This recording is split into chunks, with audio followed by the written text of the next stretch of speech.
Namaste. I kindly invite each one of you to join in this beautiful gathering of children of Mother and Sri Aurobindo and all other friends. A warm welcome.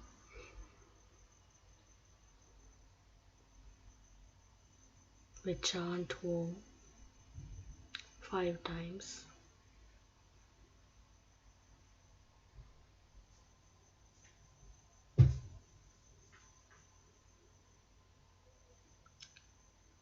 Om.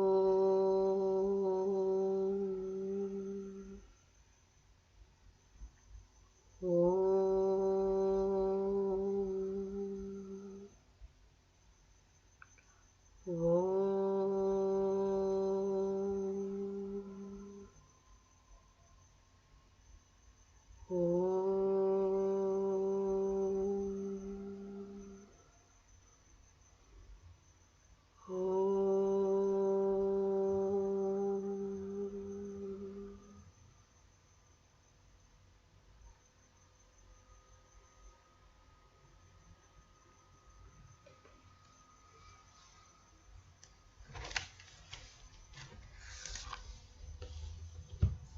Mantras of the Mother.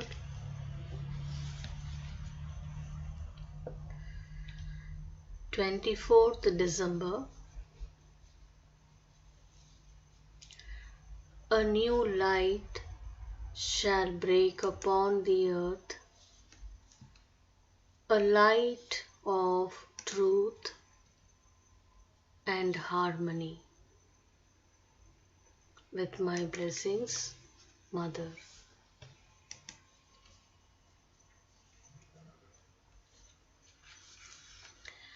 25th December. At the service of the Divine we are. It is the Divine who decides, ordains, and puts in motion, directs, and accomplishes the action.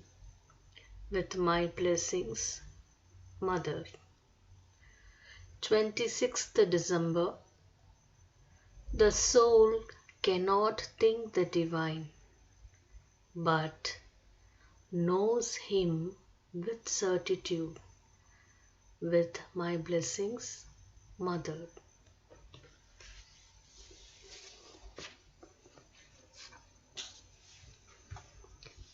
Prayers and meditations.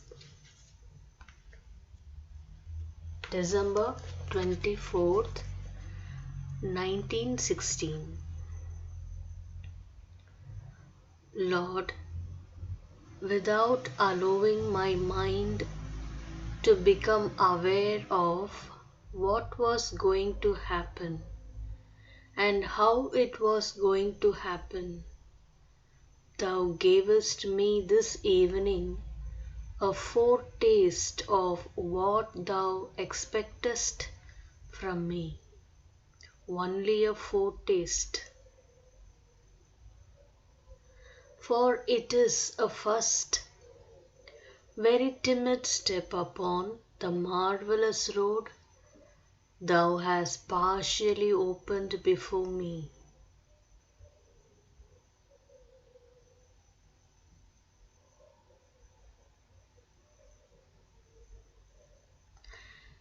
It was like a rising flood swelling, ever swelling the river until it overflows and covers everything with its beneficent waters.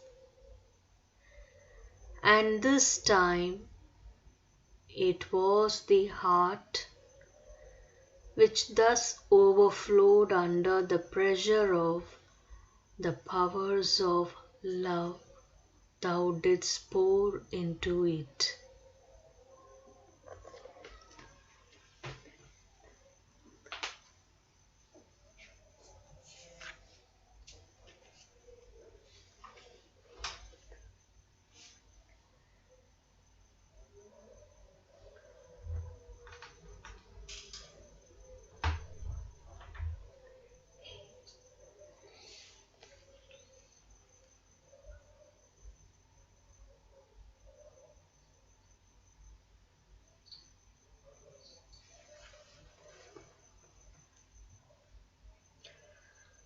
and the whole being began to love ever more and more, without any definite aim, nothing and everything at the same time. What it knows and does not know, what it sees and has never seen. And gradually this potential love became an effective love, ready to pour itself out upon all and everything in beneficent waves, in an active effulgence.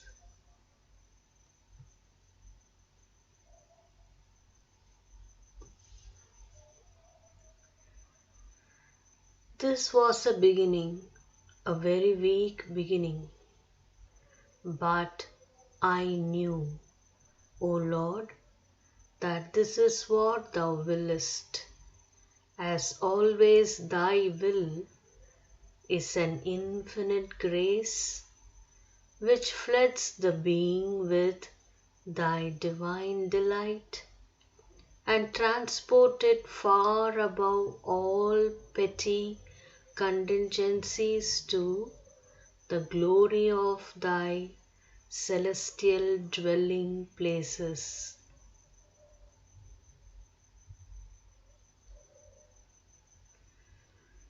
To be what Thou willest is to be divine.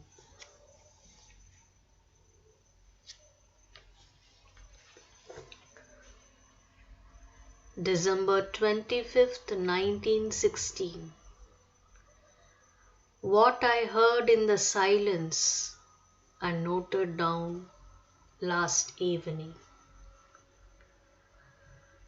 By renouncing everything, even wisdom and consciousness, Thou wert able to prepare Thy heart for the role assigned to it.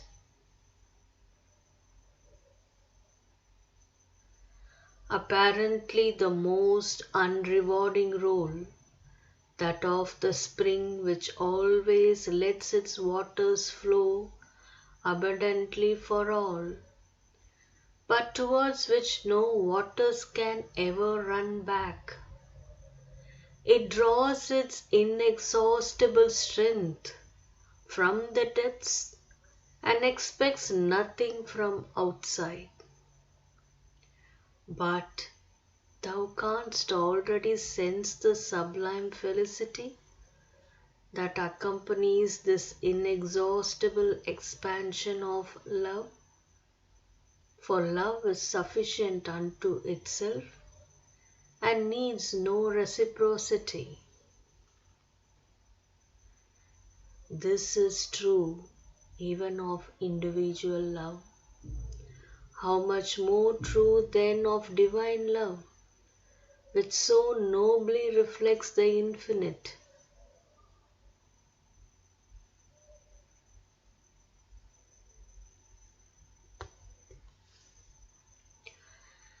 Be this love in all things and everywhere, ever more widely, ever more intensely, and the whole world will become at the same time Thy work and Thy wealth, Thy field of action and Thy conquest.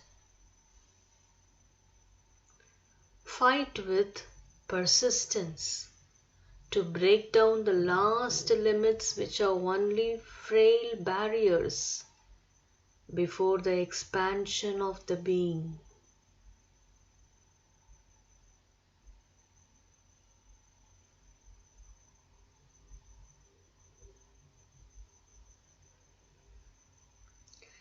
To vanquish the last obscurities already being lit up by the illuminating power.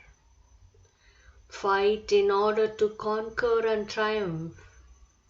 Fight to overcome everything that was till today to make the new light spring forth, the new example the world needs. Fight stubbornly against all obstacles, inner or outer. It is the pearl of great price which is offered for thy realization. Let us offer inside the divine presence which resides in each one of us.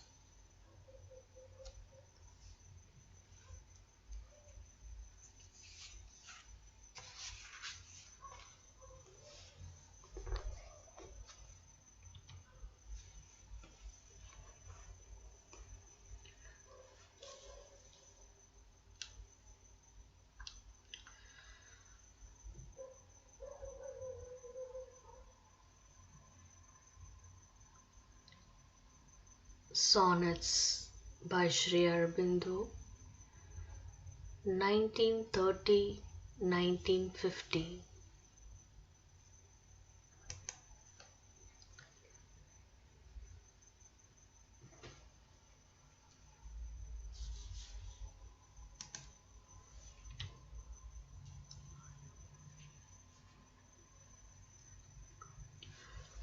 The inner fields.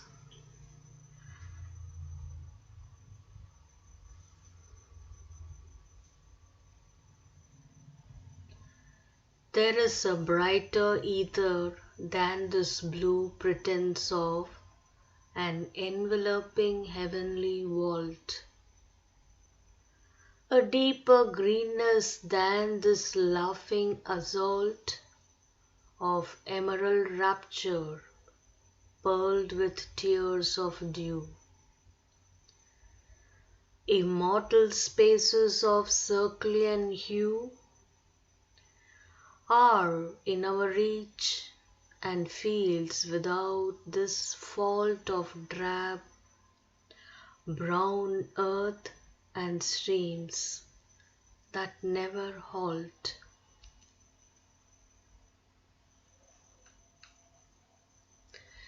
In their deep murmur which white flowers strew,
floating like stars upon a strip of sky. This world behind is made of truer stuff than the manufactured tissue of earth's grace. There we can walk and see the gods go by and sip from Hebe's cup nectar enough to make for us heavenly limbs and deathless face. Let us offer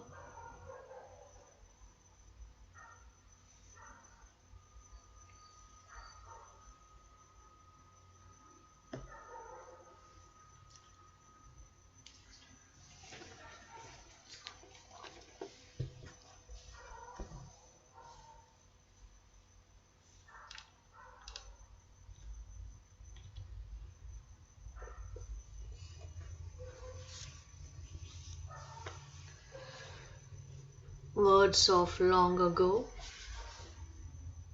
by Mother. Cheerfulness. I shall tell you, the joyous spirit bubbles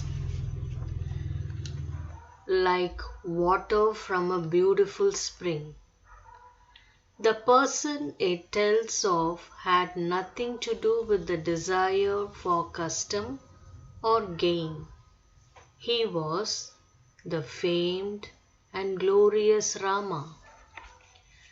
Rama slew Ravana, the 10-headed and 20-armed demon king. I have already told you the beginning of the story. It had been the most terrible of all battles. Thousands of monkeys and bears had been killed in the service of Rama, and the corpses of their demon enemies were piled one upon another. Their king lay lifeless on the ground. But how hard it had been to fell him. Time and again Rama had cut off his 10 heads and his 20 arms, but they all grew back immediately so that he had to cut them off many times over. They were so numerous that at last it seemed as if the sky was raining down arms and heads.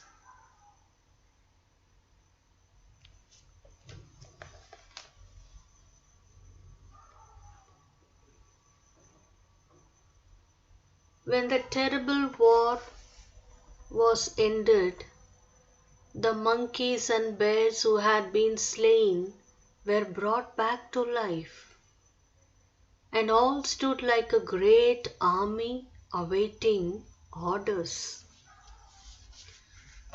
Glorious Rama, whose manner remained simple and calm after the victory, looked kindly upon his faithful friends.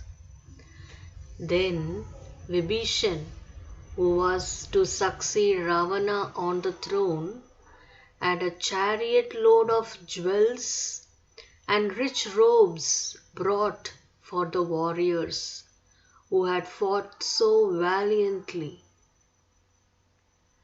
Listen, friend Vibhishan, said Rama. Rise high in the air and scatter your gifts before the army.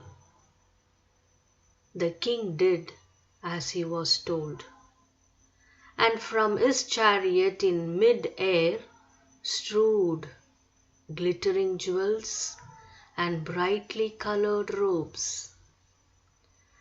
The monkeys and bears tumbled over one another as they rushed to seize the falling treasures.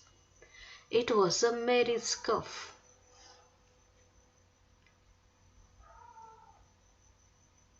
And Rama laughed heartily and his wife, the Lady Sita, and his brother Lakshman laughed with him. For those who are courageous know how to laugh like this. There is nothing more cordial than a good and hearty cheerfulness. And the word cordial has the same origin as the word courage. In difficult moments, the cheerfulness that comes from a cordial spirit is truly a kind of courage. Surely it is not necessary to be always laughing, but liveliness, serenity, good humor are never out of place. And how helpful they are. With them, the mother makes the home happy for her children. The nurse hastens the recovery of a patient. The master lightens the task of his servants. The workman inspires the goodwill of his comrades. The traveler helps his companions on their hard journey. The citizen fosters hope in the hearts of his countrymen. And you, happy boys and girls, is there anything your cheerfulness cannot accomplish?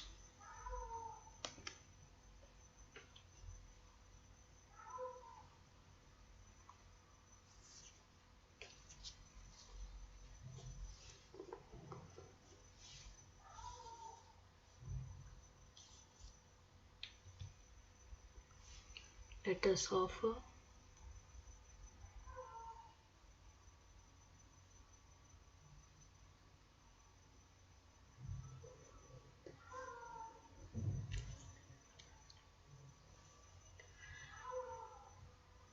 Sri Aurobindo's Life Divine, Chapter 3, The Eternal and the Individual.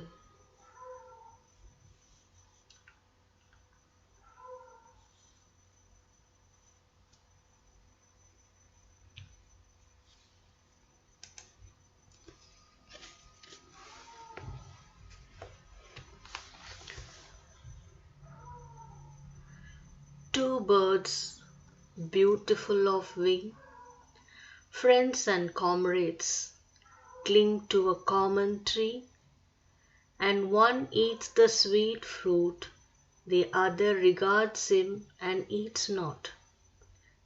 Where winged souls cry the discoveries of knowledge over their portion of immortality, there the Lord of all, the guardian of the world, took possession of me, he the wise, me the ignorant. Rig Veda.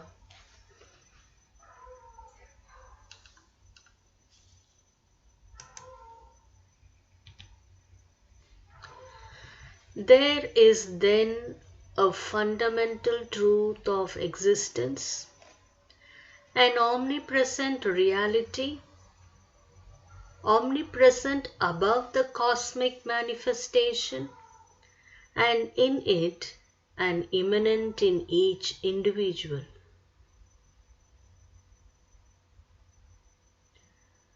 There is also a dynamic power of this omnipresence, a creative or self-manifesting action of its infinite consciousness force.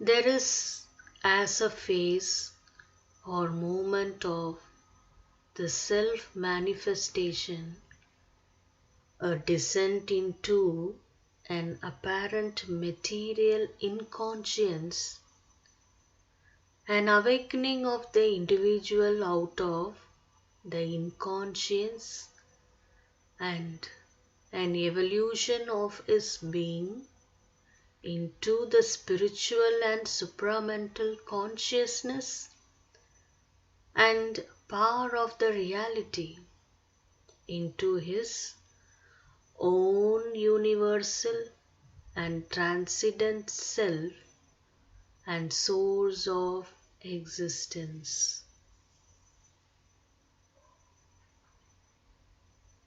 Let us offer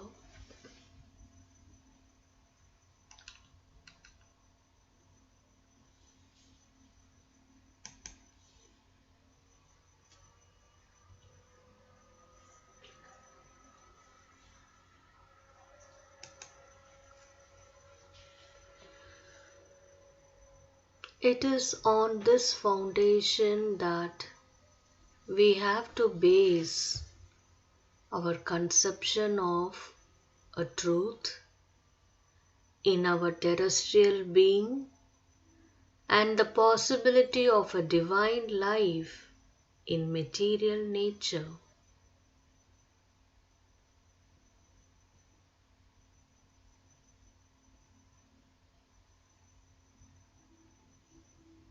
There, our chief need is to discover the origin and nature of the ignorance which we see emerging out of the inconscience of matter, or disclosing itself within a body of matter, and the nature of the knowledge that has to replace it. To understand too the process of nature's self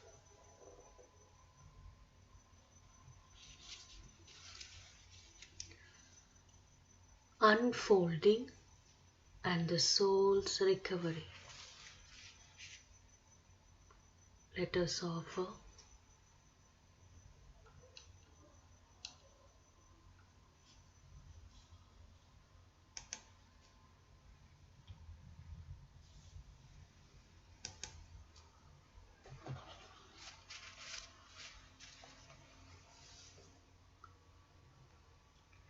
for in fact the knowledge is there, concealed in the ignorance itself. It has rather to be unveiled than acquired. It reveals itself rather than is learned by an inward and upward self unfolding. But first, it will be convenient to meet and get out of the way one difficulty that inevitably arises. The difficulty of admitting that, even given the immanence of the divine in us, let us offer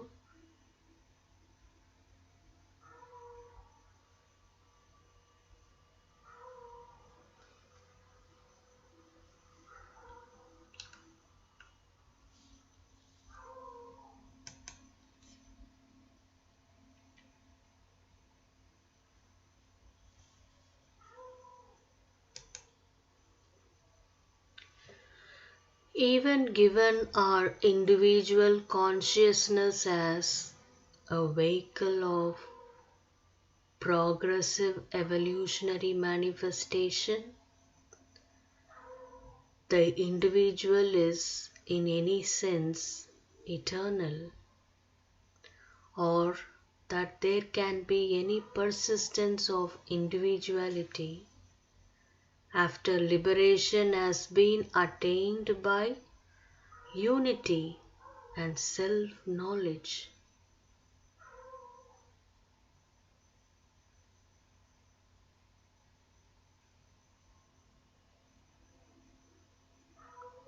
Let us offer.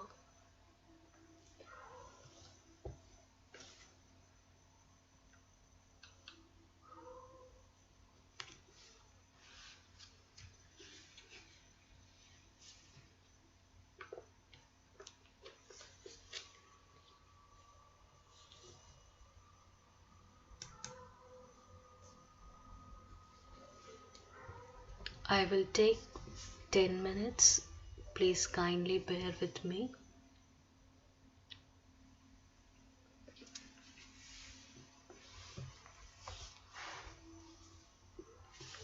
We finish by 8:40. Savitri verses as Dhyan. Book 11, the Book of Everlasting Day, page 699. The soul's choice and the supreme consummation. O Sunward, thou shalt raise the earth soul to light and bring down God into the lives of men. Earth shall be my work chamber and my house, my garden of life to plant a seed divine. When all thy work in human time is done, the mind of earth shall be a home of light. The life of earth a tree growing towards heaven. The body of earth a tabernacle of God, awakened from the mortal's ignorance. Men shall be lit with the Eternal's ray, and the glory of my sun lift in their thoughts, and feel in their hearts the sweetness of my love, and in their acts my power's miraculous drive.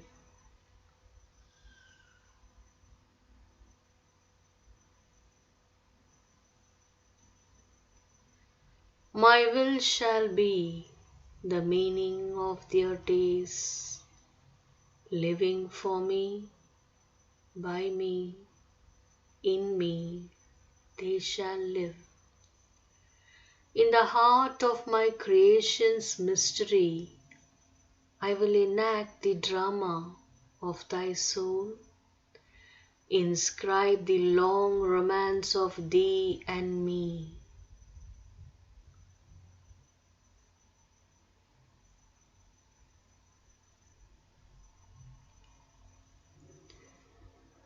I will pursue thee across the centuries.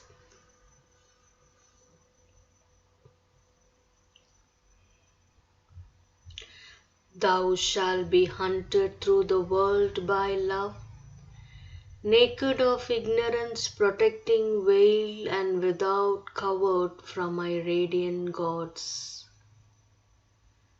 No shape shall screen thee from my divine desire. Nowhere shalt thou escape my living eyes. In the nudity of thy discovered self, in a bare identity with all that is, disrobed of thy covering of humanity, divested of the dense veil of human thought, made one with every mind and body and heart, make one with all nature and with self and God. Summing in thy single soul my mystic world, I will possess in thee my universe, the universe find all I am in thee.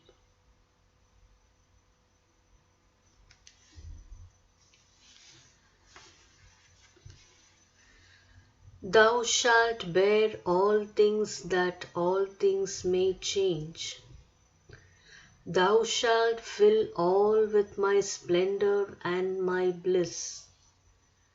Thou shalt meet all with my transmuting soul, assailed by my infinitudes above, and quivering in immensities below, pursued by me through my mind's wall-less vast, oceanic with the surges of my life, a swimmer lost between two leaping seas, by my outer pains and inner sweetnesses, finding my joy in my opposite mysteries. Thou shalt respond to me from every nerve.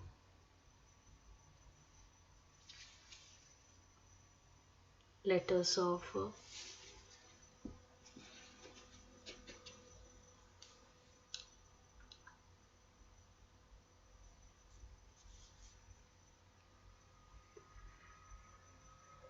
prayer.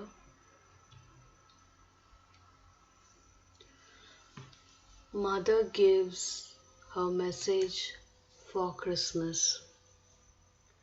December 24, 1969. Greetings to the new light. Let it grow in all hearts. Divine Mother. Dear Mother Spirit of Aurobindo, we thank for this gathering with utmost gratitude of spreading across the world thy light, peace, power and joy on the eve of Noel. Let's spread the joy to all fellow human beings and cherish the light that spread from the soil of new dawn. Thank you, Mother.